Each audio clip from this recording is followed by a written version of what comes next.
The 96-year-old man's cane slipped on the polished floor as the nurse grabbed his arm and pulled him toward the door.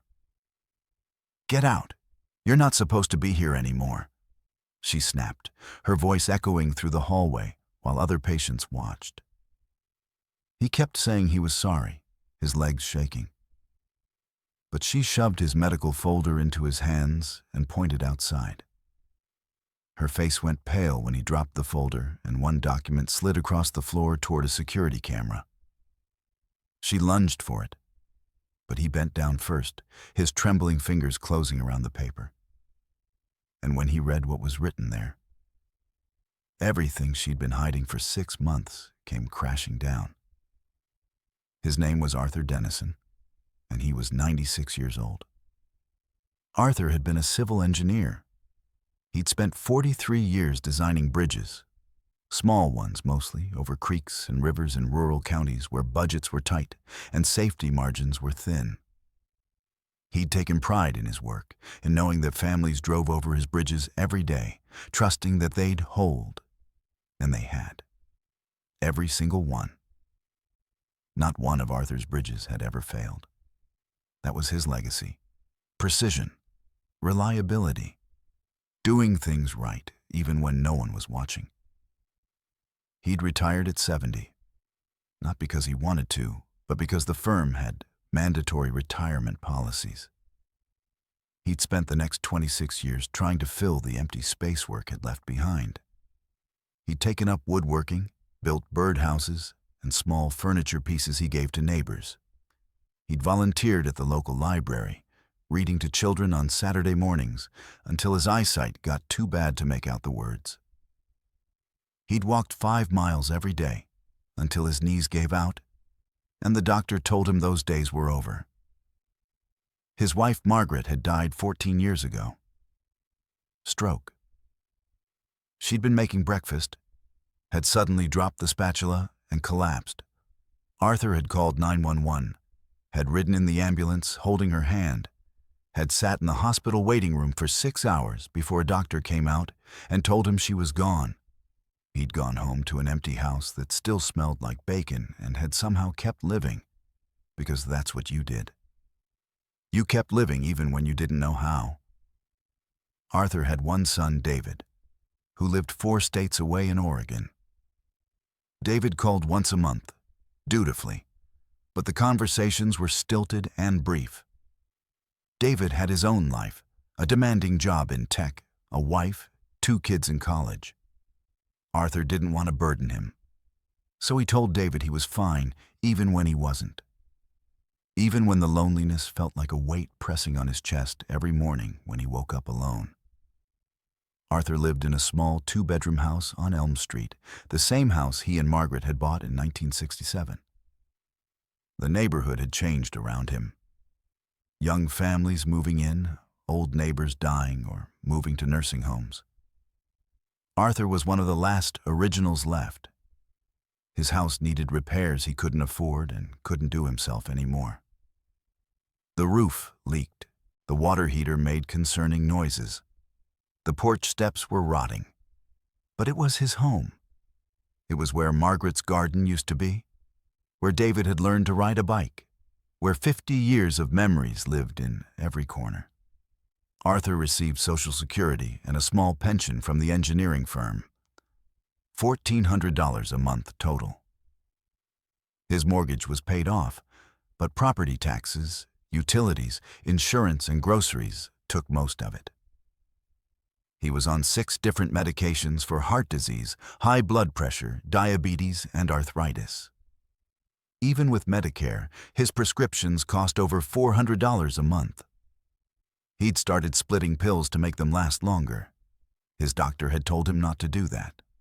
Arthur did it anyway. He didn't have a choice. 6 months ago, Arthur had started having chest pains. Not severe, but persistent. A tightness that wouldn't go away, radiating into his left arm. He'd ignored it for 2 weeks, hoping it would pass. It didn't. Finally, scared and alone at 3 a.m. with the pain worse than ever, Arthur had called 911. The ambulance had taken him to St. Catherine's Medical Center, the closest hospital. The ER doctor had run tests: EKG, blood work, chest x-ray. They'd admitted him overnight for observation.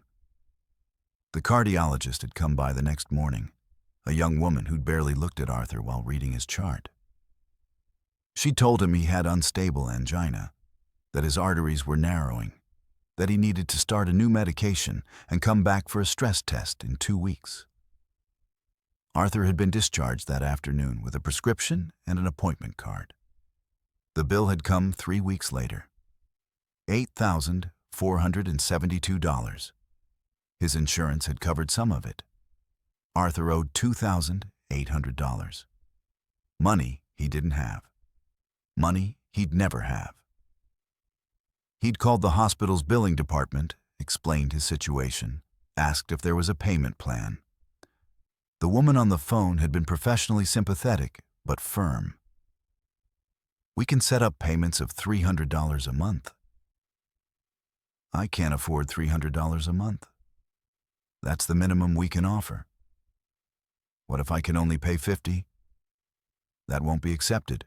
If you can't make the minimum payment, the account will be sent to collections." Arthur had hung up, his hands shaking. He'd sent them what he could, $50 here, $75 there. The hospital had sent the notices anyway.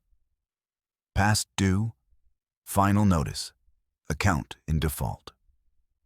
Then the calls had started. Automated messages, live collectors, always the same demand: pay the full balance or make acceptable monthly payments. Arthur had tried to explain over and over. He'd given them his budget line by line. They didn't care. 4 months after his ER visit, Arthur had needed to go back. The chest pains had returned, worse this time, accompanied by shortness of breath and dizziness. He'd called 911 again. Same hospital, same ER, different doctor. They'd run the same tests, kept him overnight, adjusted his medications. When he'd been discharged the next morning, the nurse at the checkout desk had handed him his paperwork and said, "Mr. Dennison, I need to inform you that you have an outstanding balance of $2,800 from your previous visit. If you're unable to pay that balance, we may not be able to provide non-emergency services in the future." Arthur had stared at her. "What does that mean?" "It means you need to settle your account." "I'm trying. I've been sending what I can." "I understand. But the balance is still outstanding, just so you're aware." Arthur had left feeling humiliated and scared. The new bill had arrived 3 weeks later. Another $7,000. His portion, $2,200. He now owed the hospital over $5,000 total. Before we go any further, and trust me, this gets worse before it gets better, I need to know, what time is it where you are right now, and where are you watching from? Drop your city in the comments, and if you haven't hit that subscribe button yet, do it now. Because what happens next is exactly why hospitals need to be held accountable. Sometimes the system isn't broken. It's designed this way. Hit that like button if you're still with me. Arthur had stopped answering the phone unless it was David's number. He'd stopped opening mail unless it was clearly not a bill. He'd started having panic attacks, something he'd never experienced before. Waking up at night with his heart racing and his chest tight, unable to tell if it was another heart problem or just fear. And then, 2 weeks ago, Arthur had started feeling worse. The medication adjustments hadn't worked. The chest pain was constant now. His breathing was labored. He felt dizzy when he stood up. He knew he needed to see a doctor, but he was terrified of going back to the hospital, terrified of adding more debt he couldn't pay. He'd held out for 5 days. On the 6th day, the pain was so severe he couldn't stand. He'd called David, something he never did, his voice shaking. "I need help. I think I'm having a heart attack. David had called 911 for him. The ambulance had arrived, taken Arthur to St. Catherine's again. This time, the tests had shown something more serious, a partial blockage in one of his coronary arteries. The cardiologist, a different one this time, had recommended an angioplasty, a procedure to open the blocked artery. We need to do this soon, within the next few days. Arthur had asked how much it would cost. The doctor had looked uncomfortable. I'm not sure. You'll need to talk to billing, but your insurance should cover most of it. Arthur had been admitted and scheduled for the procedure in 2 days. He'd been given a bed in the cardiac unit, a small room with a window overlooking the parking lot. The nurses had been professional but distant. One had recognized his name when checking his chart and had given him a strange look but hadn't said anything. The night before his procedure, a woman had come to his room. She wasn't wearing scrubs. She had on business casual attire, slacks and a blouse, with a hospital ID badge that said Financial Services. Her name was Nicole Hendricks. She'd sat down in the chair beside Arthur's bed, a tablet in her hands, her expression serious.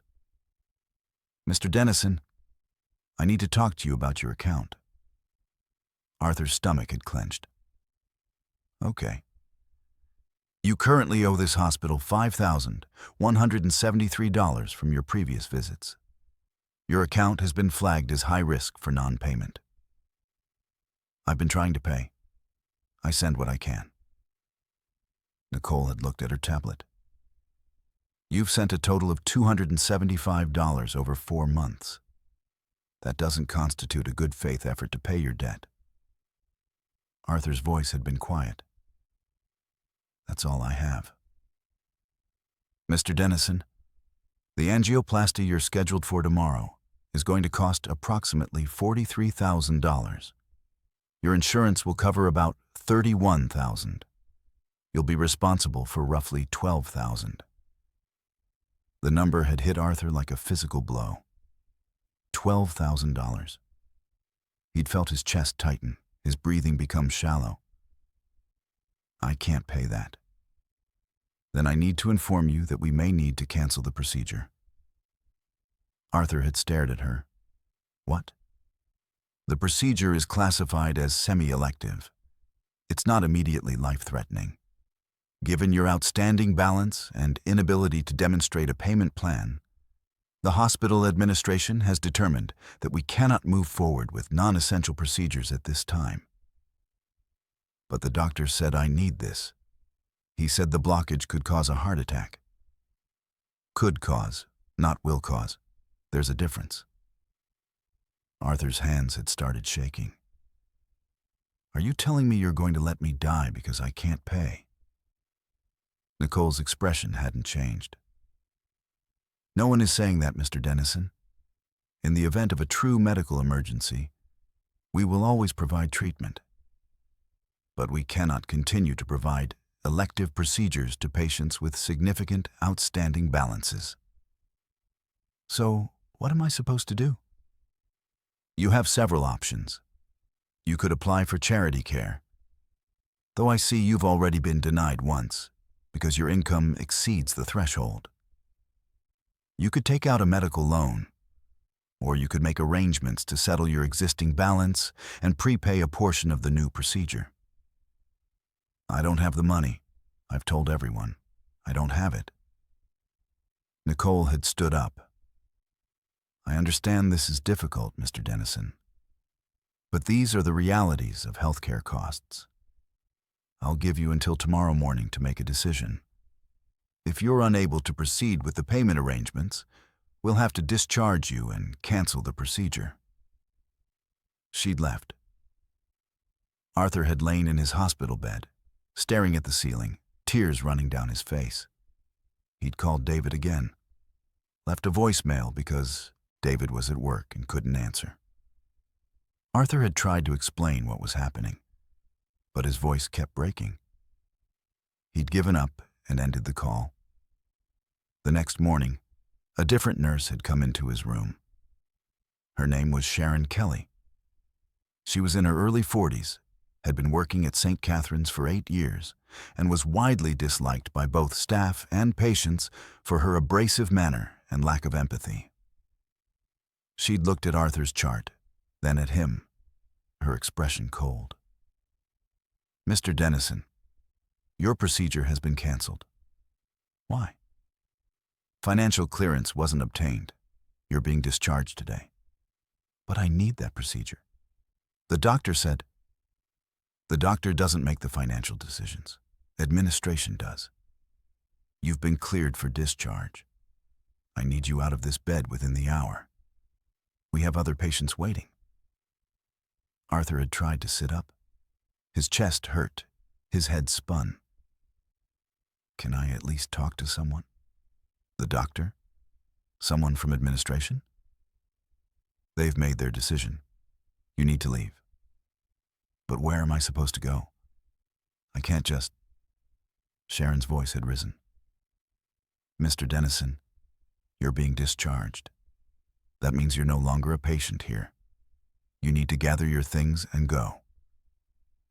Arthur had been in a hospital gown.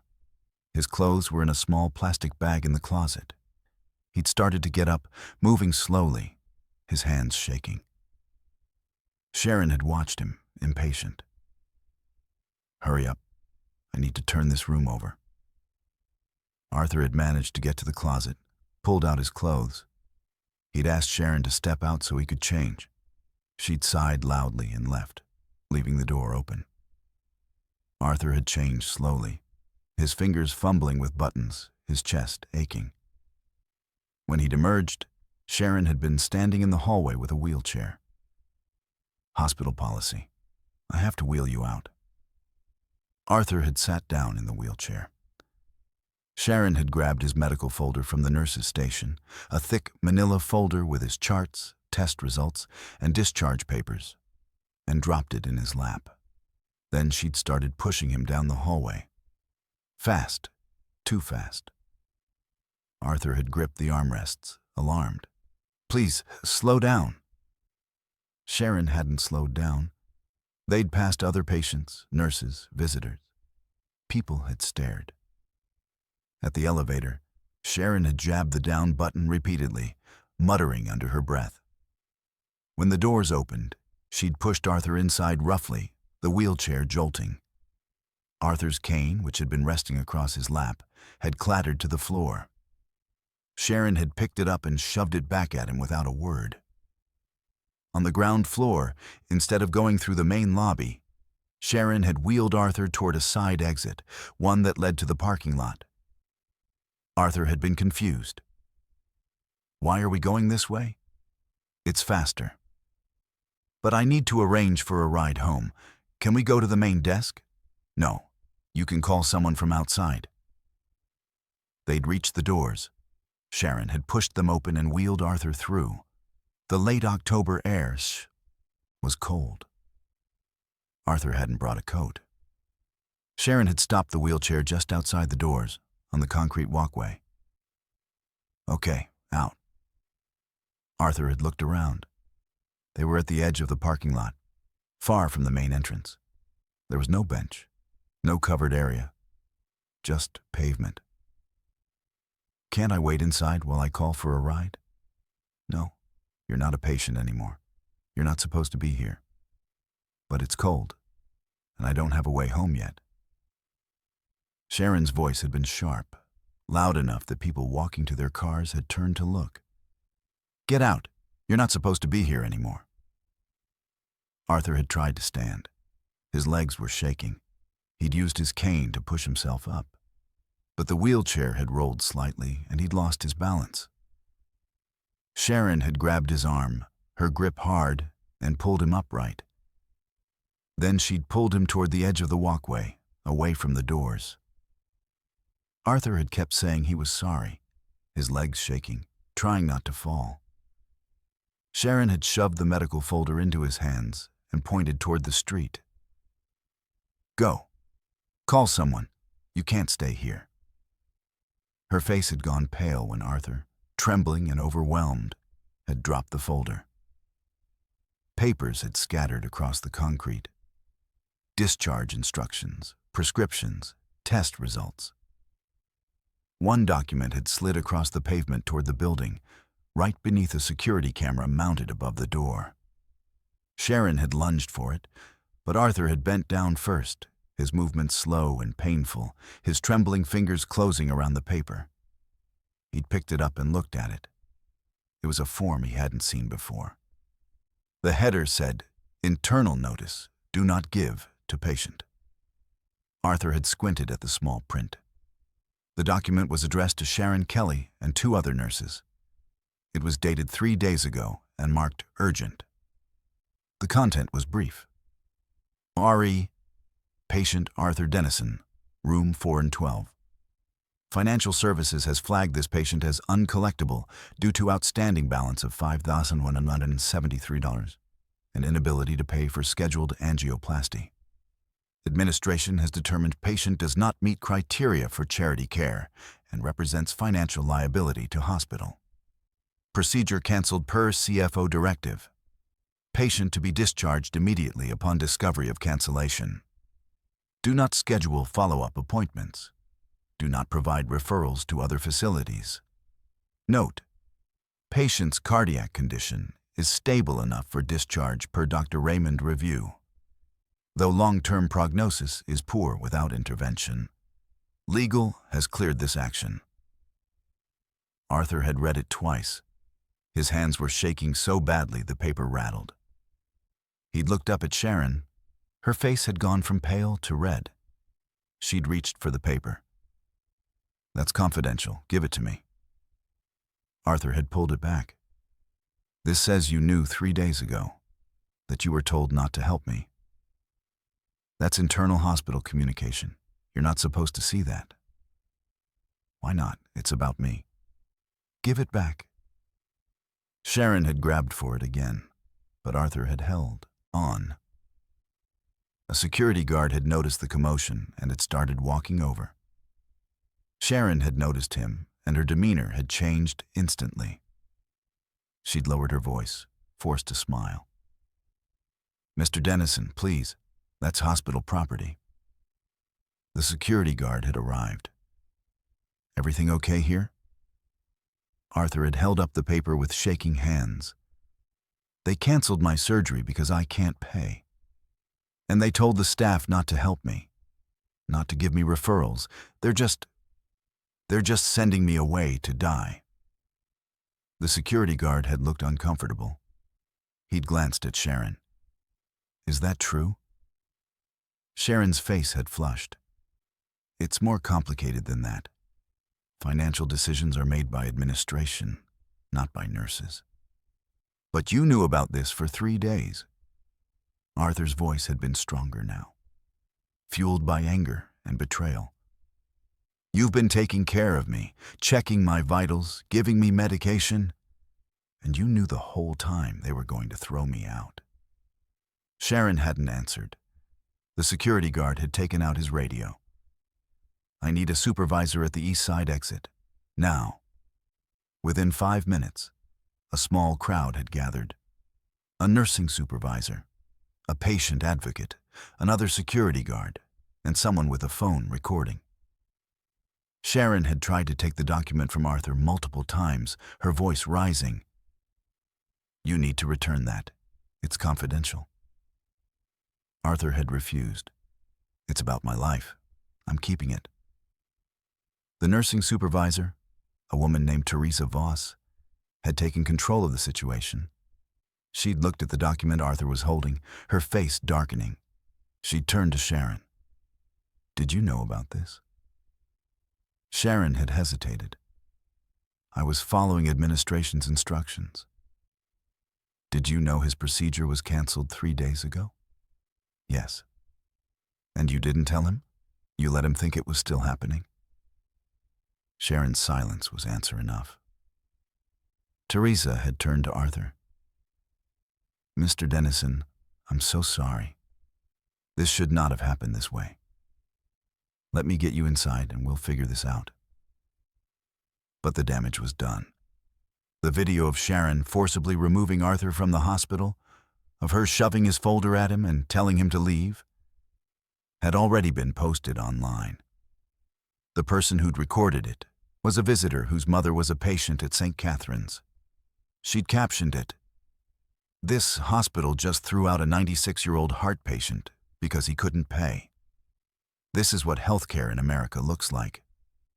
The video went viral within 12 hours. And right now, I need you to pause and think about something. How many elderly people are being treated exactly like this right now, pushed out, ignored, discarded, and nobody's there to record it? If this story is making you angry, good. That means you still have your humanity. Drop a comment if you think medical debt should never be a reason to deny life-saving care.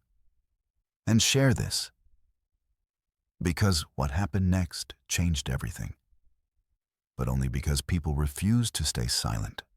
By the next morning, the video had been viewed over 2 million times. Local news had picked it up. National news was calling. The hospital's phone lines were jammed with angry callers demanding answers. St. Catherine's Medical Center issued a statement. "We are investigating the incident and take all patient concerns seriously. Our priority is always patient care and dignity." But the internal document Arthur had kept, the one Sharon had tried to hide, was the smoking gun. A local reporter had asked to see it. Arthur had shown it to him. The reporter had photographed it and published it in full. The backlash was immediate and intense. Legal experts said the hospital's actions likely violated patient dumping laws, which prohibit hospitals from refusing emergency care based on inability to pay. Medical ethicists called it unconscionable. Patient advocacy groups demanded a federal investigation. David had flown in from Oregon the day after the video went viral. He'd found his father staying at a neighbor's house, too afraid to go home alone, still in pain, still without treatment. David had been furious. He'd contacted a lawyer. Her name was Amanda Reyes, and she specialized in medical malpractice and patient rights. When David explained what had happened and showed her the internal document, Amanda had said 3 words. "We're suing everyone." Amanda had filed the lawsuit 2 weeks later. The defendants, St. Catherine's Medical Center, the hospital's parent corporation, the CFO who'd issued the discharge directive, and Sharon Kelly personally. The charges: patient dumping, medical negligence, elder abuse, intentional infliction of emotional distress, and violation of federal EMTALA regulations, Emergency Medical Treatment and Labor Act. The lawsuit included the internal document, the security camera footage the hospital had been forced to release, witness statements from other patients who'd seen Arthur being removed, and testimony from 2 other former St. Catherine's patients who'd been similarly treated after being unable to pay. The hospital's lawyers had tried to settle quickly and quietly. They'd offered Arthur $50,000 and full coverage of his medical care going forward. Amanda had rejected it. "This isn't about money. This is about making sure they never do this to anyone else." The case had gone to trial 7 months later. The courtroom had been packed. Journalists, patient advocates, elderly people who'd experienced similar treatment at other hospitals. Arthur had sat at the plaintiff's table, David beside him, his hands folded over his cane.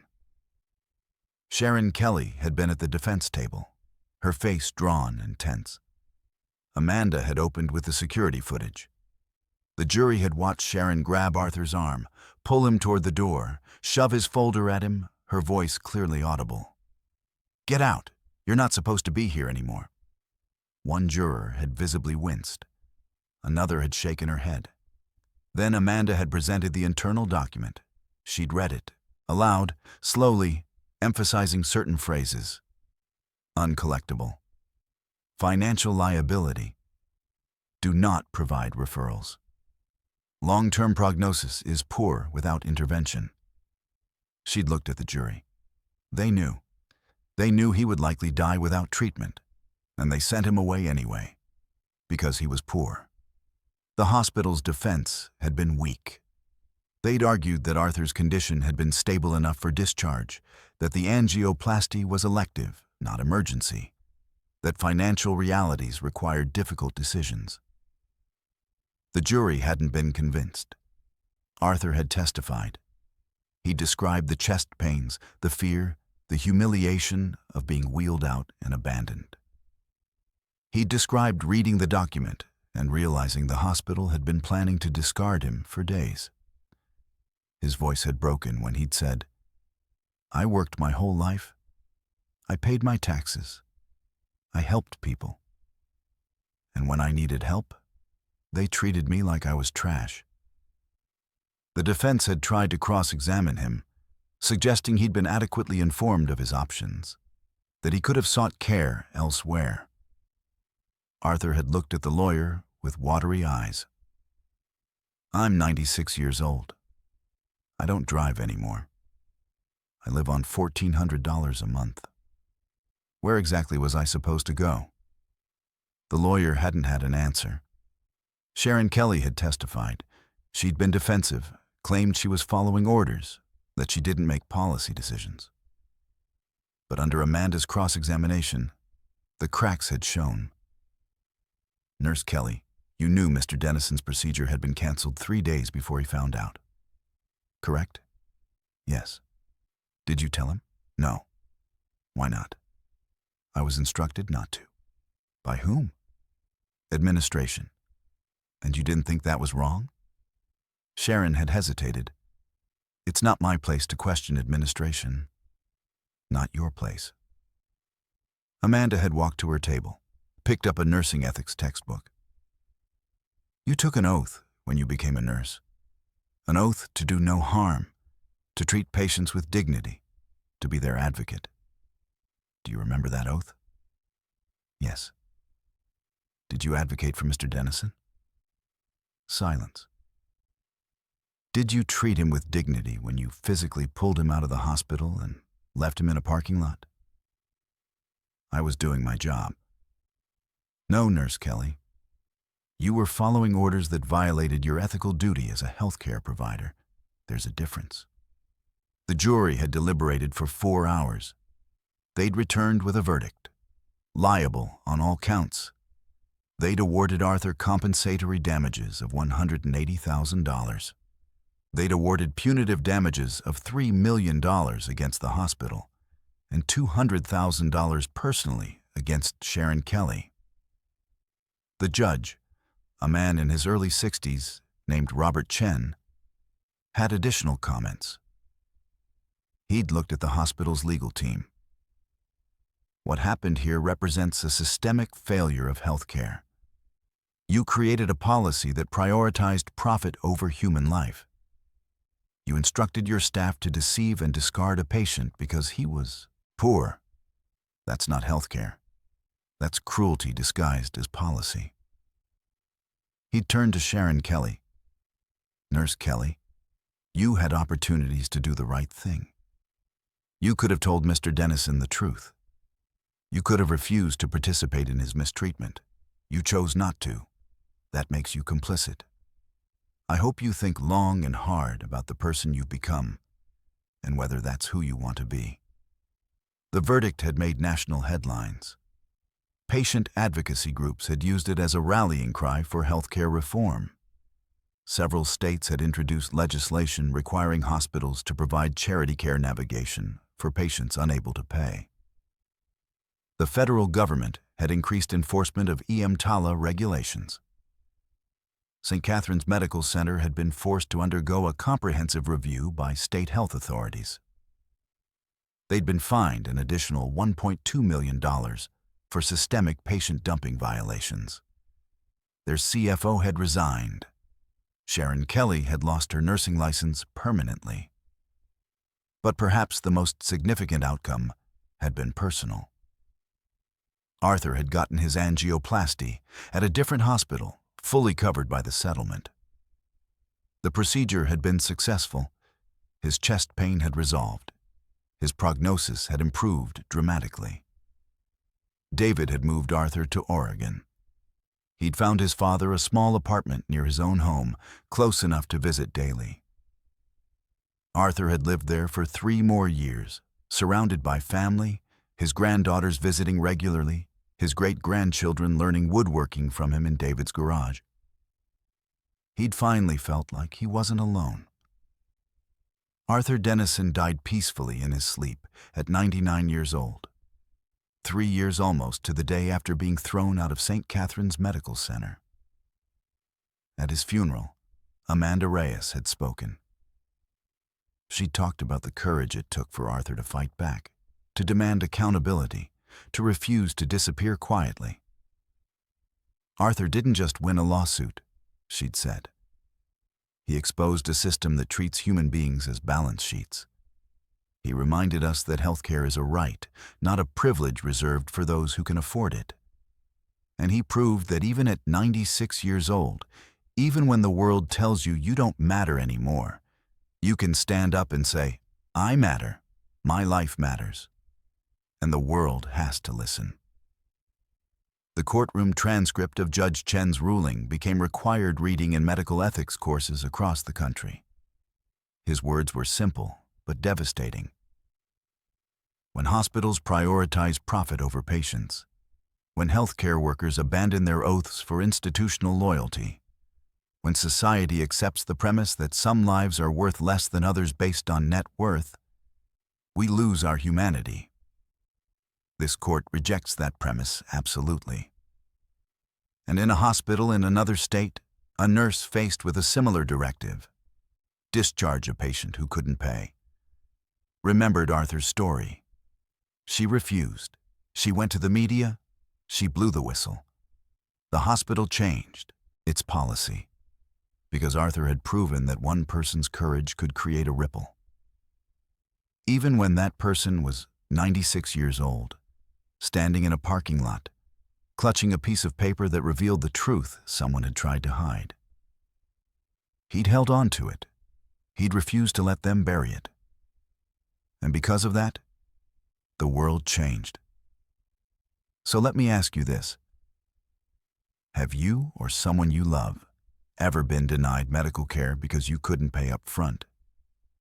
Or been treated like you didn't matter because of your age or your income? Share your story in the comments.